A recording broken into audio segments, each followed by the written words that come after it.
mother not rejoice in the success of her children? I hear you cross the Dardanelles and capture Gallipoli. Congratulations! That means the conquest of the Balkans is underway. And then the biggest prize of them all, Constantinople. I'm really happy, my Murad. Certainly I am. But why do I feel so subdued then? My joy is tempered with some conflicting feelings. Look, here there are 2 coins, one Byzantine and the other one Ottoman.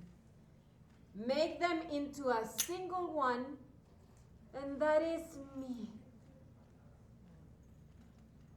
When I was younger, my heart was Byzantine, but my belly gave birth to 2 Turkoman lions who are to finish off Byzantium. In my childhood, my name was Holofira, and I was the daughter of the Prince of Yarhisar. And then I was engaged to the son of the Prince of Vilejek. I still remember the conversations between my father and the Prince of Vilejek. Ay, those Turkomans, they are of great danger from Byzantium. They are going too fast. We used to look down on them, like shepherds and nomads. But little by little, day by day, they became settled communities. Osman Bey in particular is a busy beaver, uniting all those tribes and clans scattered around the land and usurping Byzantine's lands. At the end, my father and the Prince of Vilejik decided to invite Osman Bey to my wedding and lay an ambush to kill him. But Osman Bey sensed the plot and with uncanny premonition routed the wedding at Vilejik. Suddenly, I saw myself on the back of the saddle of Orhan Gazi, the son of Osman Bey. And it turned out they had a wedding feast for me there at So. And my name was changed from Holofira to Nilufer. I know, Murad. You are laughing, I know, because you only know about your mother, Nilufer. And this is just a little tale that I'm telling you because only I know how much I suffered during those days. I obeyed everything those Turkoman ladies told me to do. They taught me how to milk sheep and cows and how to brew mare's milk, that horrid drink. But then I understood that they weren't making me do all that as a punishment. No. A noble lady was expected to have all those skills. And then I also realized that nobody had anything against me because I was the daughter of a Byzantine ruler who had tried to ambush Osman Bey. Nobody said I bore any guilt. That's when I felt I was in limbo. My dear Murad, I said to them, I am Byzantine, I cannot become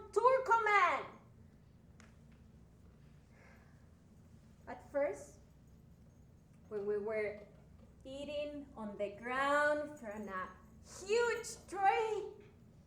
They would laugh at me because I wasn't able to sit cross-legged. But then I realized they laughed the same way at their children, fondly. I also realized that I was very conflicted. One day, we were having a meal. It was night, and we were having dinner, and they were discussing all their plans in front of me to capture Yarhisar and Bursa, Nisea in front of me. Osman Bey, your grandfather, even asked me, consulted me about it. I almost went out of my mind. And while I was holding the glass of wine instead of that horrid drink, mare's milk, I said to them and shouted and screamed, I am Byzantium! I am Byzantium! I'm your prisoner, so treat me like that! Kill me! Because if I manage to run away, I'm gonna tell Byzantium everything you told me! Your father, Orhan Gazi, just looked and his face turned red. No out of anger, no, but out of embarrassment. But Osman Bey, your grandfather, listened with a smile. The next morning, 2 horses were waiting for me there outside. I thought we were gonna go for a ride, but after a while, we arrived at a place that looked familiar. Orhan Gazi said to me, look, there you have it.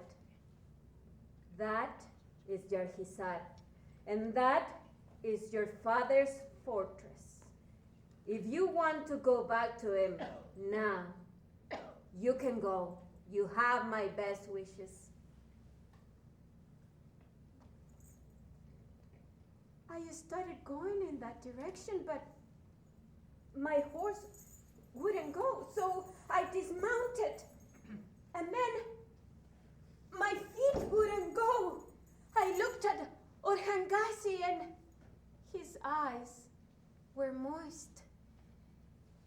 I myself, I had a twinge in my heart and a lump on my throat. That is when I realized that Holofira had become Nilufer. Then we went back, weeping and laughing back to Sot. My son, my Murat, the son of my beloved Orhan Gazi. You keep telling me with such a pride, all puffed up, I shall conquer Byzantium. Well, that Byzantium was your mother.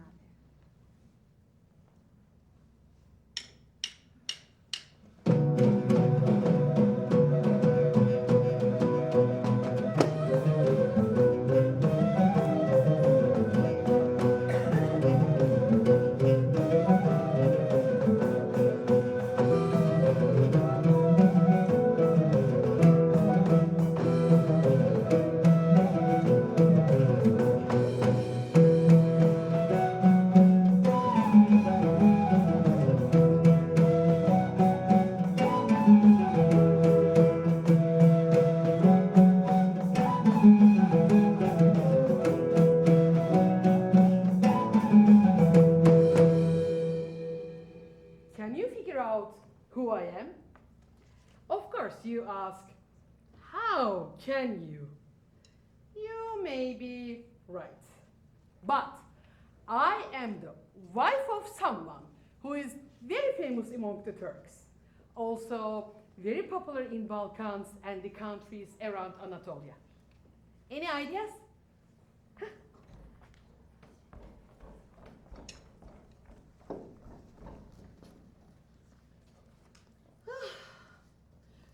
Nasrettin Hoca. A small town preacher who became Turkey's most beloved storyteller and humorist.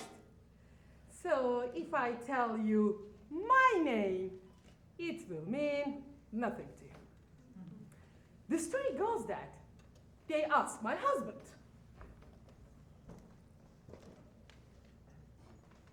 "Hey, Hoca, what's your wife's name, huh?" I don't know. Come on, how can a husband not know what his wife's name is? Since I had no desire to have anything to do with her, I never bothered to learn. Ha ha ha ha. Well, that's what he is supposed to have said. But for some 500 or 600 years now, he and I have been getting along fine. He was never an easy man. He was very touchy. One night in bed, I happened to say,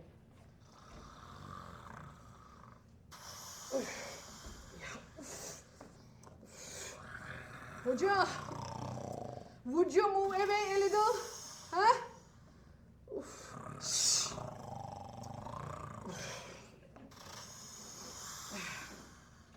I said, "Would you move away a little?" 6 months later, I got a letter from him, all the way from Baghdad, asking me, Is this far away enough or should I move further away? because of all the funny things he did and said, the neighbors started to laugh at him. His reputation as a funny man spread fast. It is amazing how many countries have been claiming and sharing my husband. I once saw his statue in Samarkand. It's in the middle of distant Central Asia. The statue shows him riding his donkey.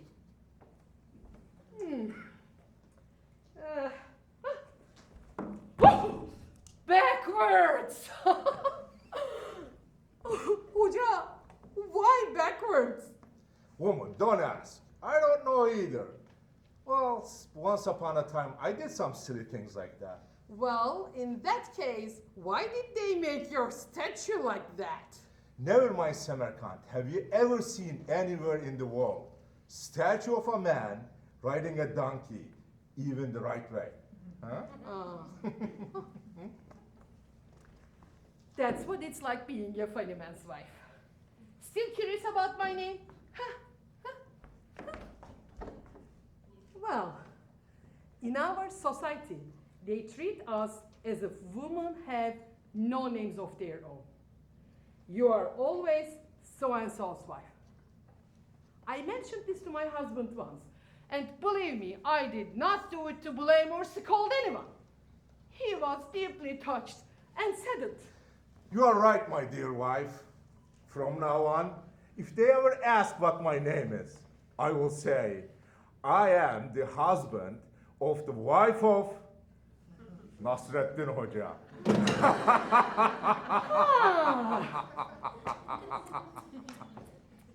Here, in Anatolia, a clever and prudent woman follows in the footsteps of her husband and steers him around any way she likes.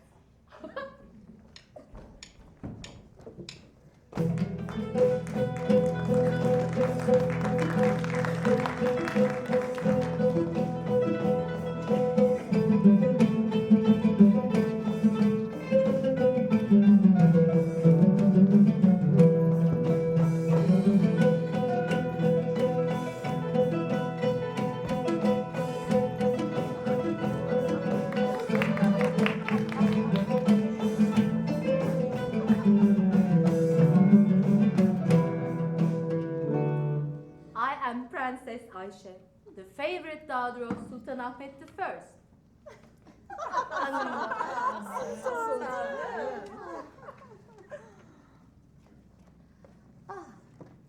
I suppose I was about 10 years old. My father, Sultan, married me off. God rest his soul. He loved weddings and festivities. There is a good reason for that. When he was a prince, they forgot to have him circumcised. As soon as he became a sultan, he organized a massive circumcision festivity for himself. As soon as he get the circumcised, he started taking on wives and became a father at age 14. I was born as the first daughter of my father, Sultan. Yes, at age 10, I was married off to Nasuh Pasha, the Grand Vizier. My father used to be very fond of his son-in-law, Nasuh Pasha. But something went wrong. They say Nasuh Pasha lied or something. And my father used to hate lies. Yeah. They strangled my husband before my very eyes. And I was a widow at age 13. Yeah. After that, I was married of the Black Barrel Mehmet Pasha the martyr. Kara kaşlı Şehit Mehmet Pasha. Of course, my husband was not known martyr at first. He was martyred later. Which means I was a widow once again. Just about that time, my father, Sultan, passed away. And my brother, Murat IV, who succeeded him, married me off the Hafız Ahmet Pasha. What a marvelous voice he had. No sooner we got married than Janissary took Mehmet Pasha away from me. And I was a widow once again. Scarcely a month later, Murtaza Pasha, the governor of Diyarbakir, became my husband. Marriage was worth taking, but Murtaza Pasha nowhere to be seen. I waited and waited and waited, but Pasha didn't show up. For 3 years. 3 years. He played too hard to get. Then finally, he arrived. Oh my God. Oh my God, he's old enough to be my grandfather. I just dislike him. Yeah, thank goodness. He too was martyred at Battle of Revan.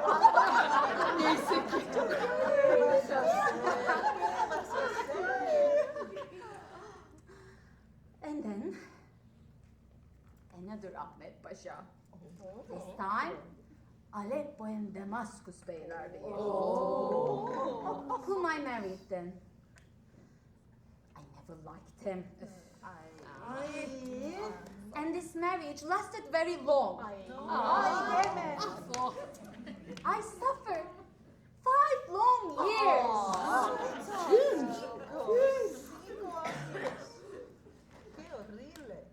Would you believe he died a natural death?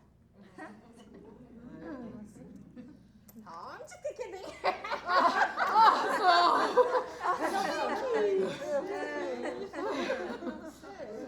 Although they were marrying me all the time. But I never had one proper husband. That is fate. My fate. But suddenly,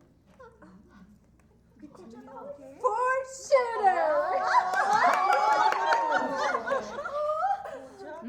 Pasha the clarinetist. Mustafa Pasha the flatfooter. Yakup Pasha the hunchback.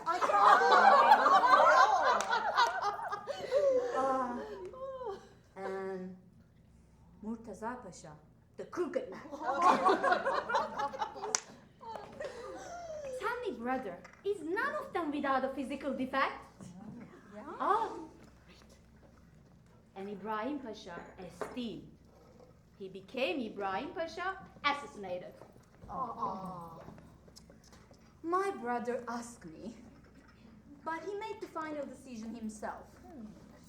He married me off the Ahmet Pasha of Hazargrad. I love this husband of mine. It seems his ambition became admiral of the fleet. So I told my brother, and my husband was appointed admiral.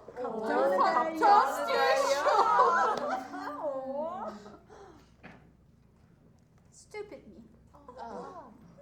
My husband, admiral of the fleet, succumbed to violent seasickness and arrived at Crete in a terrible condition, where he became a martyr. That means I was a widow once again.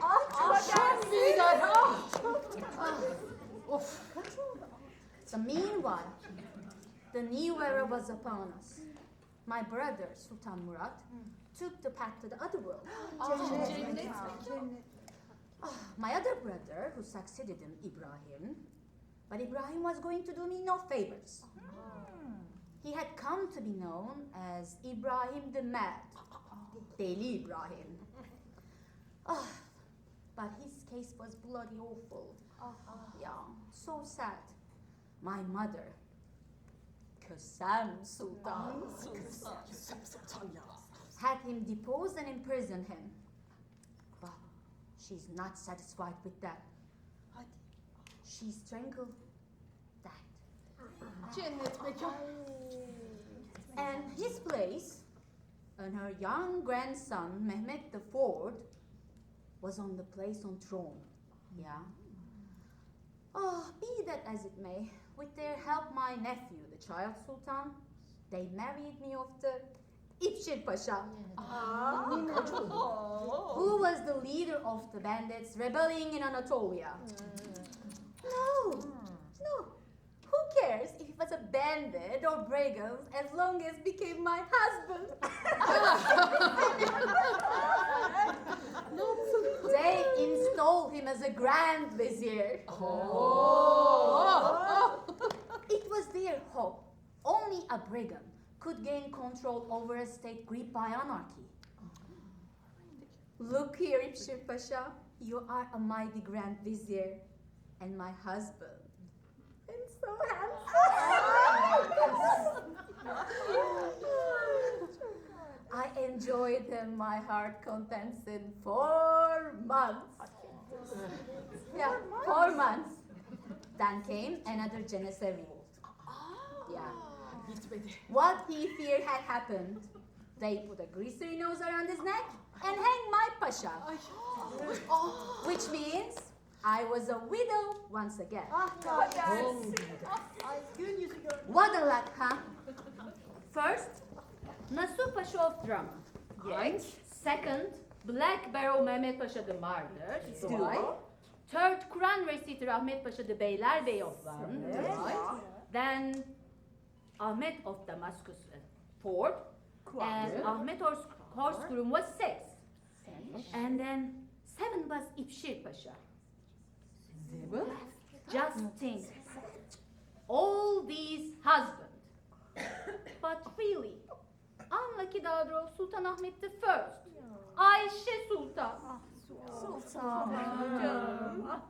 Can't be said having any husband at all.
Good morning, Mother.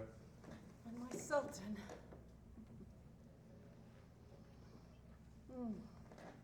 The time is coming for me to make my appearance before God. There is no need to grieve. I am anxious to share with you the deepest secret of my heart and to give voice to my last wish. Secret? What is it, Mother? For this, I invoke a mother's prerogative and request my Sultan's forbearance. My greatest happiness in this palace, to which I came from the other end of the world, was mothering you. I used to tell you tales of a totally different climate. Your boyish eyes would pop out in amazement, as they do now.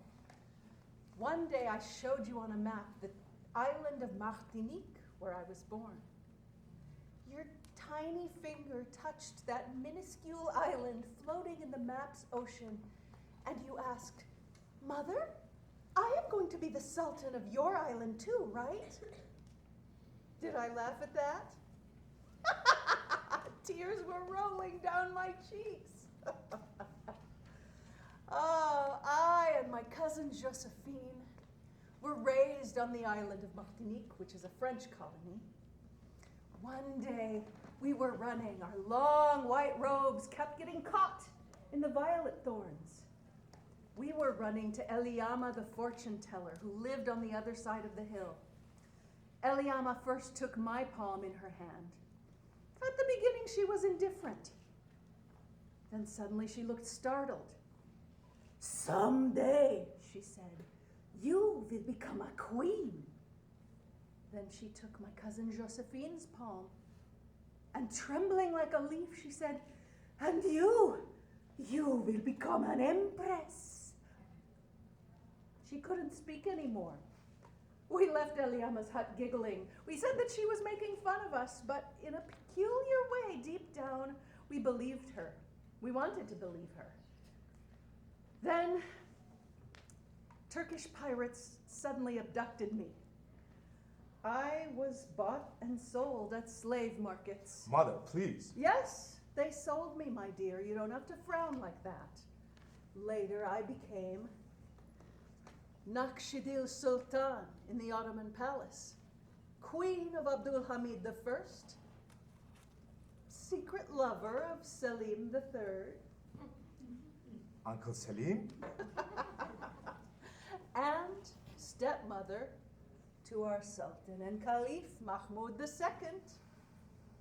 Oh, fortune teller Eliama had been right about Josephine, too. She became Empress Josephine, the wife of Emperor Napoleon Bonaparte. My flighty cousin Josephine. Her letters sound just like her. She hasn't changed a bit. Oh, dearest Amé, my Christian name. I was beside myself with happiness to learn you are alive. We all assumed the ship you took had sunk and you were buried in the cold darkness of the ocean. We mourned you many days, and then our grief became twofold when we learned you were not drowned, but taken captive by the Turks. Oh, dearest Amé, we said, it would have been better to drown in the ocean's cold darkness than to fall into the hands of the infidel Turks. Well, when we later heard you had become a queen in the Ottoman palace, our grief subsided somewhat. As for me, dearest Amé, I have been struck with the same disaster. I am an empress too. Oh, my dear Mahmud, I became a widow when your father, Abdul Hamid, died at age 64. Allah rahmat al-ism. Jannat Mecca. I wasn't your mother. I took the place of your own mother who died when you were very little. I became your mother. I fell madly in love with Selim, who ascended the throne at age 27. An exceedingly romantic love started between us. Selim was the world's most gracious and sentimental man. Oh, he was an artist rather than a ruler. He was a great composer and a virtuoso reed flute player. In an effort to save this anachronistic empire, he started to bring in some of the values and techniques of the West. I don't recall if it happened because of my suggestion, but he wrote rhapsodical letters to Napoleon Bonaparte, whom he admired immensely. I penned those letters, and Napoleon sent replies that expressed sentiments of friendship. But when our great friend, Napoleon, one day attacked our territories without any warning, oh, you should have seen Selim's disillusionment. I was shattered, but Selim said nothing to me that might have been remotely reproachful. Amazingly, during those days, I realized everything French in me had melted away in my Ottoman persona. And when our dear friend Napoleon got a good beating at the hands of our people in the fortress at Acre, I rejoiced so much that I felt in my heart of hearts I had torn myself away from my distant past and become totally Anatolian. Oh, it doesn't matter. I am already across the border, in the twilight zone between the two worlds. Listen, when they came in to kill Selim, he was playing this reed flute.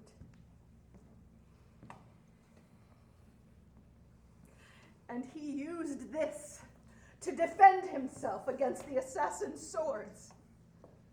Look, except for this notch over here.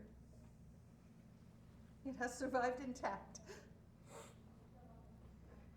I have lived in this palace for 33 years now. I was brought here as a concubine, and later I became the most respected woman in this great empire. It was Selim's exemplary humanity that made me a woman of this soil from top to toe. He taught me about Anatolia's great mystics, Yunus Emre, Hacı Bektaş, Rumi. I especially love these lines of Rumi. Come again, whoever, whatever you might be. Heathen, fire worshiper, sinner of idolatry, come, even if you have broken your vows 1,000 times. Ours is not the portal of despair or misery. Come. Gel. Ne olursan ol gel. İster kafir, ister mecusi, ister ateşe tapan ol yine gel. Bizim dergahımız ümitsizlik kapısı değildir. Nasıl olursan ol, öyle gel. Why do I mention these sages and poets? Oh, my son, let me tell you about my heart's deepest secret, its innermost yearning. Like these poets who had faith in the unity of all religions, I too have come to believe in God's unitary supreme being. I am convinced that no matter how far apart the paths may be, all beautiful roads will lead to him. My son, I was born a Christian. As I am dying, can you take me back to my childhood and my early youth? I would like to die a Christian.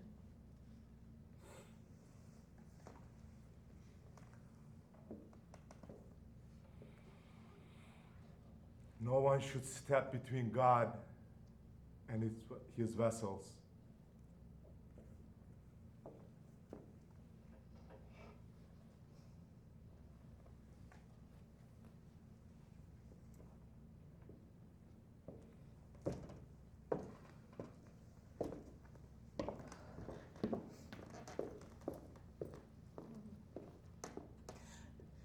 son and my sultan, I thank you.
Dear diary, I see that we are both near the end.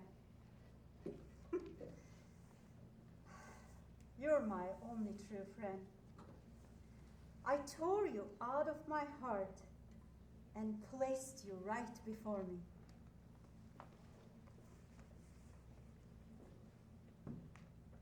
I am Nigar. My poetic talent is a gift of nature. My father was enamored of music. My mother used to recite poem after poem in her days of sadness. I take after my mother.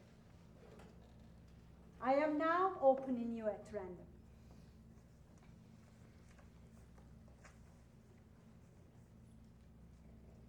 (1887). I am 25 years old. My first book of poems is entitled Alas. It's strange that no one showed any interest initially, but there was a run on it when they found out that the poet was a woman. My fame is only a reward for my grief and sorrow. Cemil Bey, the lutenist, has set one of my poems to music.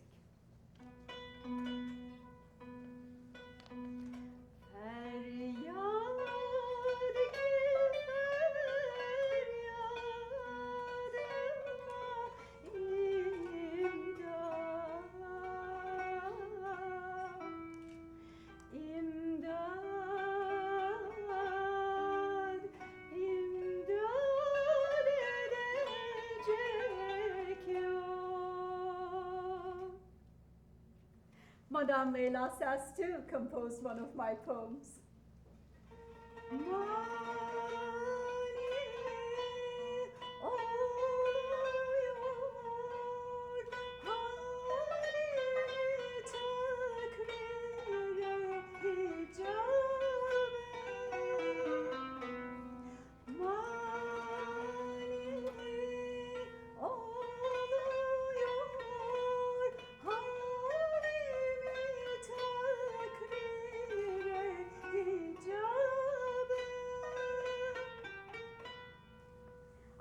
Attained the fame I had hoped and yearned for. But why, my God, am I so lonely?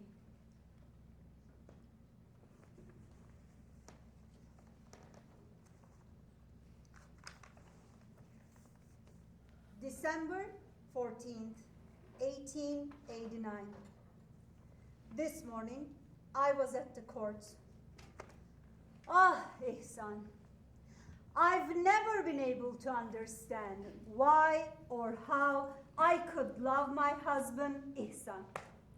He poisoned my entire life. Anyway, Mehdi Efendi, the chief editorial writer of the newspaper Ahden, wrote a poem about me. Being appreciated is a joy. He says, my poetic art adorns the horizons. Another famous poet, who shall be nameless, asks the following about me. How can a woman be a poet? I immediately took up my pen. there can be no women poet, says our master. So, poetry is measured by manhood, is it? In that case, I say you're a eunuch, mister, for your verses give no pleasure, not the least bit.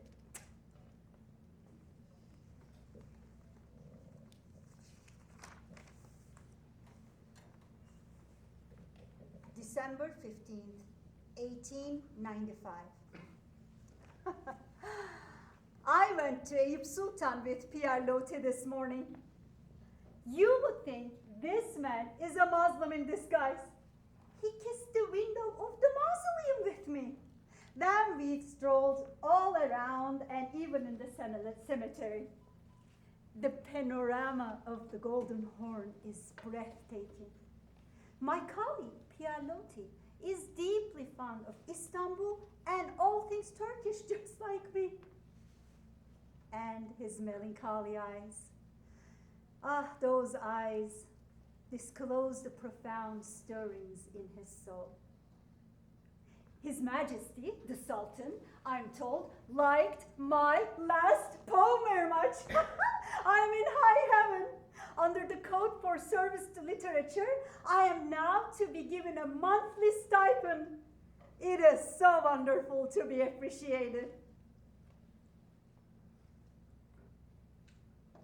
Rumors of war are afoot again.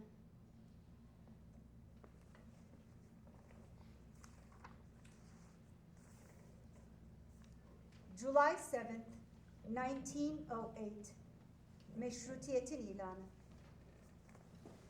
Thank heaven, constitutional government has been declared in our country too. This step forward made all people with a conscience happy. This means that our noble nation, for the smallest particle of which I would gladly sacrifice my life, can now take the road to progress. Oh, I can buy a copy of the proposals for the Constitution. Here it is. Listen to Article 42. Women are co-equal with men and free. I like this very much. Well, naturally, if the he-lion is a lion, why isn't the she-lion a lion? But look at the following paradox. It accords the right to elect and to be elected only to men. What sort of equality is this? Take Article 43. In Turkey, there was no aristocracy in the past, nor is there one today. I cannot share this view. Only if there is an aristocracy in a country can the rare flower called art bloom. Isn't that the way it happened in Europe? Why do they refuse to understand this? If I hadn't come from an aristocratic family, if I hadn't grown up among upper-class people, could I have become a poet? I don't think so. Yaratılış değişir demek yalandır. Sevdana gönlüm aşiyandır. I hear Tevfik Fikret likes this poem of mine very much. I feel deep admiration for my neighbor, the great poet Tevfik Fikret. But I don't share some of his ideas. He says the language of poetry should come closer to people's daily speech. I say that would be the death of poetry.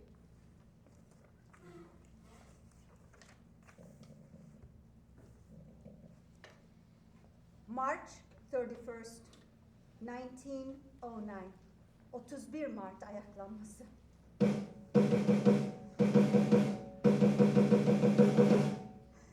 There is a bloodbath in Istanbul. I locked the doors of the mansion and closed the shutters tight. They want to strengthen theocracy. And the soldiers are objecting against their officers. This is bad.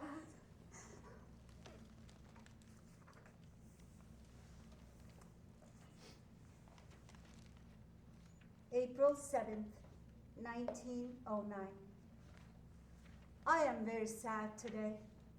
Abdülhamit has been deposed. Now I wonder if the government might cut off the salary Abdülhamit was paying me.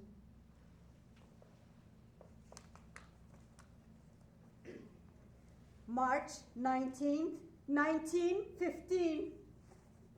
We won a great victory at the Dardanelles. They are talking about Mustafa Kemal. Mustafa Kemal!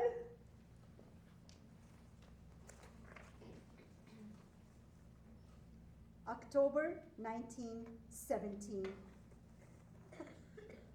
Tonight, I caught a bug on my neck. Disgusting creature. I was so scared. There's a typhus epidemic. I sent the bug to my doctor in a matchbox. He was kind enough to have it examined at the children's hospital. Thank God it turned out not to be a carrier. But they sent the bug back in the same matchbox. That was all I needed.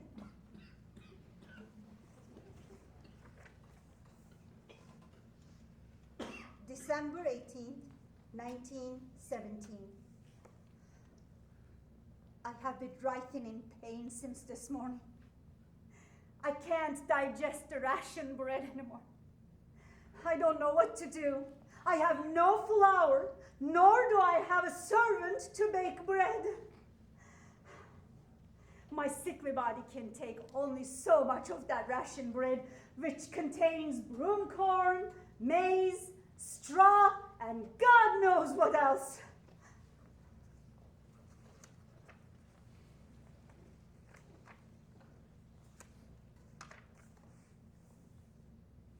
February 17th, 1918. I am drifting in limbo. I keep staring at the rug beside my bed and think, what is the meaning of my existence? What is there for me to live for?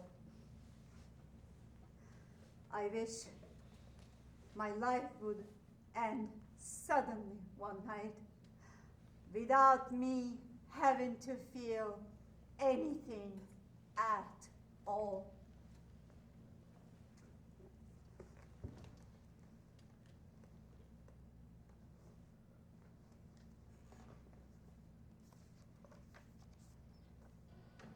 March 19th, 1918.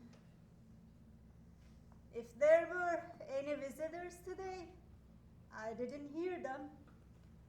Just like everything else, the doorbell is broken. Last night, as I was shivering with high fever, I thought of the bedroom brazier that my father gave me as a gift many, many years ago. Only that warmed me up. And this way, I paid one last tribute to my beloved father's memory.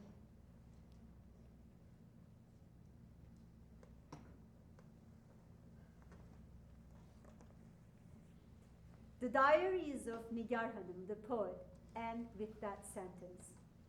2 weeks later, at age 58, she died of typhus. The question once made her shudder. Could insects carry a disease to me? Found its answer.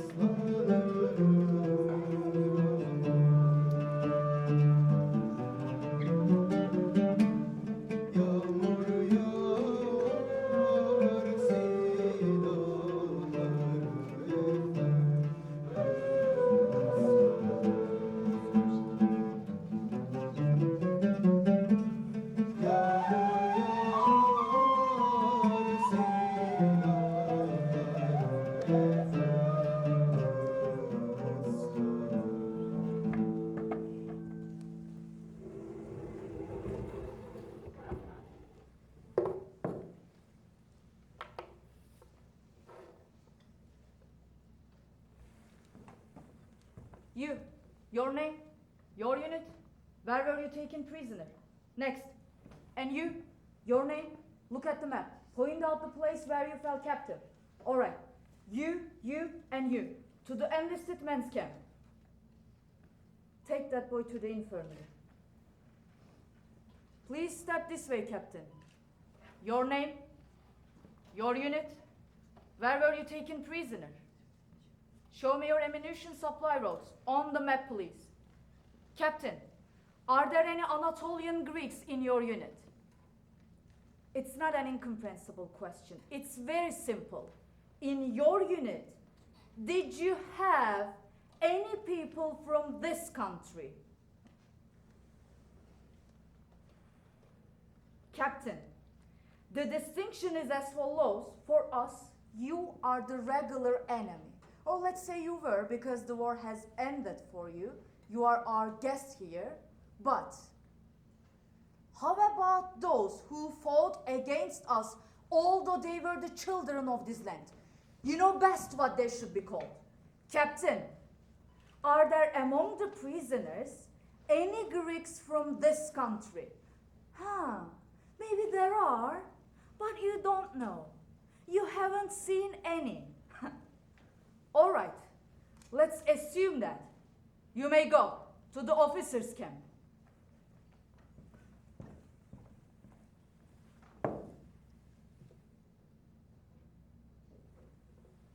Their condition is quite like the situation we were in at the beginning. Defeat and disorder, complete chaos.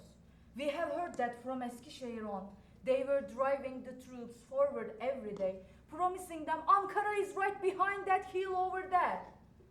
And yet, there was no Ankara behind any hill they captured. Samyotisa, samyotisa, poteta pastesamo. Samyotisa, samyotisa, poteta pastesamo. For me, Greek was a delightful language in which I sang songs in my childhood, a language of songs. It never occurred to me that someday I might use the same language to interrogate the prisoners of war.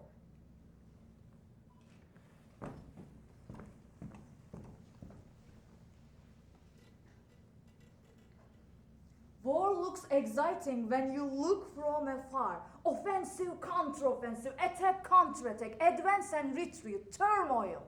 It's like festivity. But that kitchen, where the dishes from the feast are piled up, that kitchen, that's the hospital. It's horrifying. It's difficult for any heart to endure it. Poor Turks. Poor Greeks.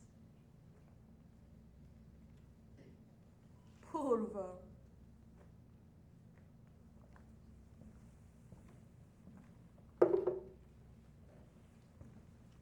From here, Gordium, the Phrygian capital, is visible as an ancient ruin at the other end of the meadow. There, peasant Gordius, founder of Phrygia, tied the yoke of his ox cart to the pole so firmly that no one could untie the knot. The Gordian knot challenged the whole world. It was Alexander the Great who undid it, so to speak, by cutting it with his sword. But now, where is Alexander's world empire now? In our time, it's women who derive the same ox carts that Gordius and Phrygians used to ride. These women might hearken back to the Hittites and Phrygians, but they are dated by the loads that ox carts carry. Night and day, they are delivering ammunition to the front. I marched with them to so many stations. I broke bread with them, shared their onions. Their children often turned blue in the bitter cold. Woe unto our times, when the steel of the shells is more precious than the flesh of the babies.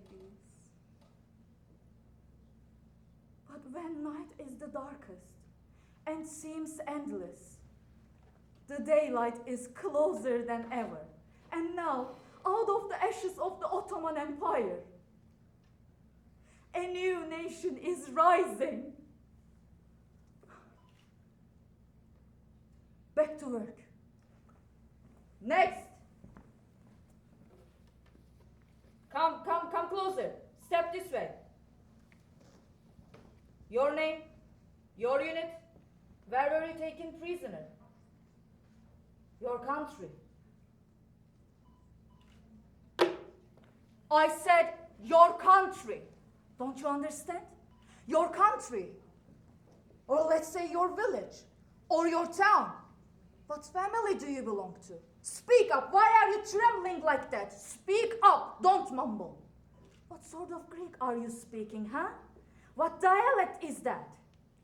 No. Don't swear on your honor. Everything you are doing gives you away. You don't have to be afraid of me. Look how calm your comrades are. It's no crime to be taken captive in war. That's, of course, if you have committed no other offense. Your country! Look. A seriously wounded Greek soldier gave me these letters and photographs just before he died.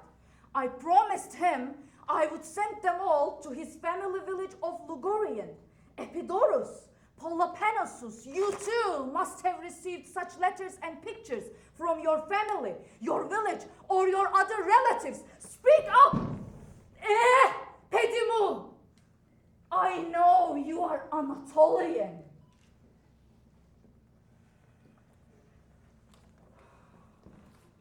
Halide, come to your senses. His life hangs on your two lips. That man is a traitor. But remember those poor women and girls whose lives were wasted. Who took pity on them?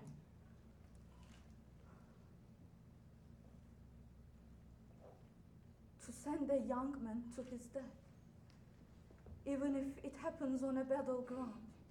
Beware that you might doom the innocent with the guilty. An Anatolian child, an Anatolian Greek is a child of this land.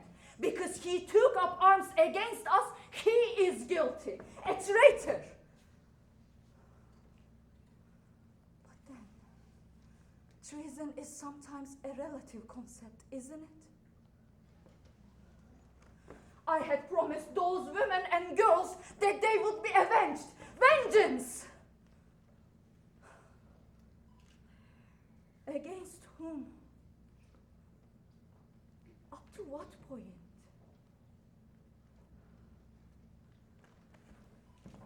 That man is a traitor. The punishment is death. No. Novelist, nurse, interpreter. And now, are you turning into a judge, Halide? Vengeance is an act of barren hearts. Forgiveness.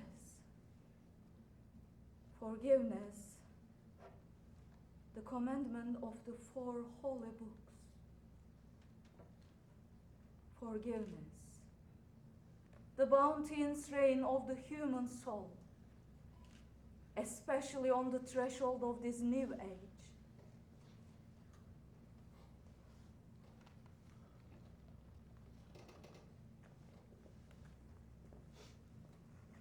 Put him with the other prisoners. He is not from this country. He is not an Anatolian. Adios.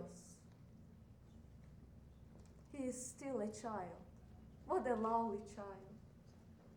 Like Apollo. Maybe Apollo himself.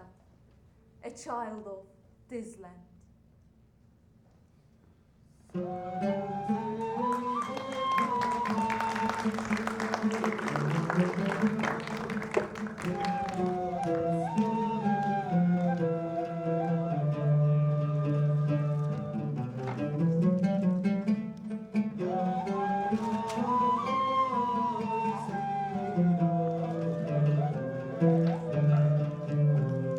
That's how the story begins.